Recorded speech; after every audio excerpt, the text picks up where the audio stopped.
এর আগের ভিডিওতে তোমাদেরকে দেখিয়েছিলাম যে মাসির বাড়িতে আমরা পৌঁছেছি 11:30টায় রাতের ভিডিওটা তোমাদেরকে কিন্তু দেখিয়েছি। এটা হচ্ছে মাসির বাড়িতে পরের দিন সকালের ভিডিও। তো হ্যালো বন্ধুরা, সবাই কেমন আছো? আমি অর্পিতা, আমার নতুন একটা ভিডিওতে তোমাদের সবাইকে ওয়েলকাম। তো এইদিকে দেখো, রাত্রেবেলা মাসি ভিজিয়ে রেখেছিল চিয়া সিডস আর ডিটক্স ওয়াটার। তো সকালে সবাই এটাকে ভাগ করে খেয়ে নিলাম।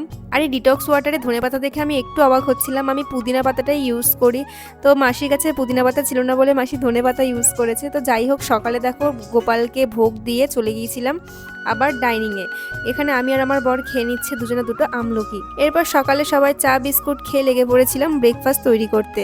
সকালের ব্রেকফাস্টে ছিল লুচি আর ঘুগনি, তো তারই আয়োজন চলছিল। মাসির বাড়িতে কিন্তু আমার মাও এসেছিল, তো মা বানাচ্ছিল লুচি। আর এইদিকে দেখো, মাসি আমাদের হাতে দিয়ে দিল গিফট। মাসি আমাদের জন্য জামা কাপড় কিনেছিল। তো মাসি আমার জন্য প্রথমত শাড়ি কিনছিল। তো আমি বলেছিলাম বিয়েতে অনেক শাড়ি পাওনা হয়েছে, তো তুমি আমাকে একটা চুড়িদার সেট কিনে দাও। তো দেখো, মাসি একটা সুন্দর চুড়িদার সেট আমাকে দিয়েছে।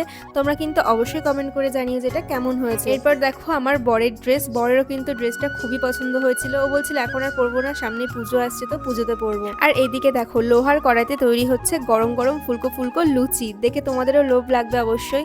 তো লুচিগুলো কিন্তু খুবই সুন্দর হয়েছিল, তার সাথে ছিল ঘুগনি আর মিষ্টি। তো আমরা এদিকে খাওয়া দাওয়া করতে থাকি। আর ভিডিওটা কেমন লাগলো অবশ্যই কমেন্ট করে জানিও। আর যারা চ্যানেলে নতুন আছে তারা চ্যানেলটিকে অবশ্যই সাবস্ক্রাইব করে পাশে থাকা বেল আইকনটা প্রেস করতে একদম ভুলো না। তো আজকের মতো টাটা, আবার দেখা হবে নেক্সট ভিডিওতে।